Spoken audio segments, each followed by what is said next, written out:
मेरे प्यारे साथियों, वाहिगुरु जी का खालसा, वाहिगुरु जी की फतेह। धन धन साहेब श्री गुरु अर्जन देव जी महाराज की पावन वाणी, जिस वाणी के अंदर हम श्री सुखमनी साहिब जी के 17वीं अष्टपदी के 2 पौड़ियों की विचार कर चुके हैं। आज तीसरी पौड़ी की विचार हम श्रवण करेंगे। आओ हम अपने चित्त वृत्तियों को एकाग्र करके सीधे वाणी से जुड़ते हैं। पौड़ी इस प्रकार से आरंभ है।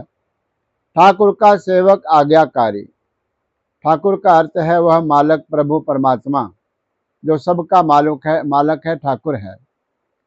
उसका जो सेवक है, दास है, गुरमुख है, वह आज्ञाकारी का अर्थ है प्रभु के आज्ञा में रहने वाला है।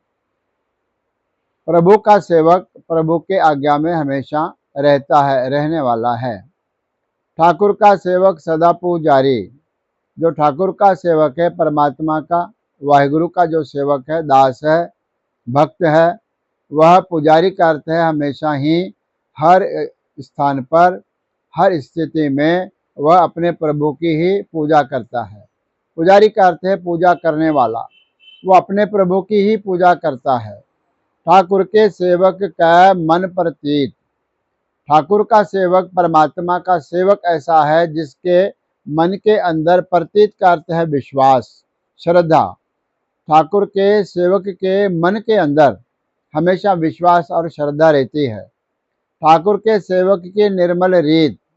ठाकुर का जो सेवक है उसकी जो रव रीति है, जो रीति का अर्थ है उसके जीवन निभाने का जो तरीका है, ढंग है, वह हमेशा निर्मल है। वह किसी से धोखा नहीं करता, वह कभी झूठ नहीं बोलता, वह कभी विकारों में नहीं फंसता। ऐसा पवित्र जीवन, निर्मल जो रीत से जीने वाला ठाकुर का वह सेवक है। ठाकुर के सेवक, ठाकुर को सेवक जाने संग। वह अपने ठाकुर को अपने हमेशा, संग का अर्थ है अंग संग जानता है।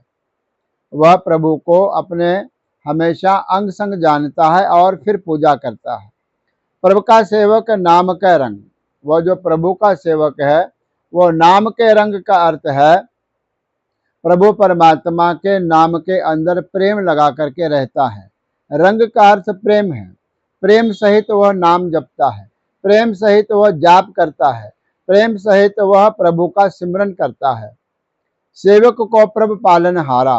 तो प्रभु का जो सेवक है उसको पालने वाला उसका प्रभु है, उसका परमात्मा है। परमात्मा ही अपने प्रभु के, अपने सेवक का पालनहारा है, उसको पालने पोसने वाला है। सेवक की राखा निरंकारा।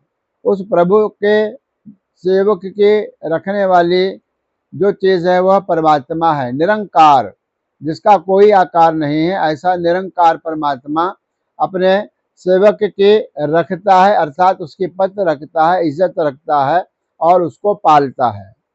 सो सेवक जिसे दया प्रभ धारे। पर असल में सवाल यह है कि सेवक कौन है? सेवक के लिए प्रभु सब कुछ कर रहा है, लेकिन सेवक की परिभाषा क्या है? तो कहते हैं सो सेवक। सेवक वही है जिस दया प्रभ धारे, जिसके अंदर प्रभु आप कृपा करके दया का भाव जगाता है और अपनी दया जिस पर करता है वह सेवक है। अर्थात प्रभु जिस पर कृपा करता है वह प्रभु का दास है, वह प्रभु का सेवक है। नानक सो सेवक सास सास समारे। अंतिम पंक्ति में गुरु नानक देव जी महाराज के नाम की मोहर ला करके पंचम पातशाह फरमान करते हैं कि सो सेवक, ऐसा सेवक जिसके ऊपर प्रभु की कृपा हो चुकी है, सास सास समारे। वो प्रत्येक सांस में प्रभु परमात्मा के नाम का सिमरन करता है। सास सास सिमरो गोविंद, इसको वो चरितार्थ करता है और अपने जीवन में ढालता है। ऐसे सुंदर विचार तीसरे पौड़ी में गुरु महाराज ने बख्शिश की है। चौथी पौड़ी के विचार हम परसों करेंगे। आज इतना ही। धन्यवाद।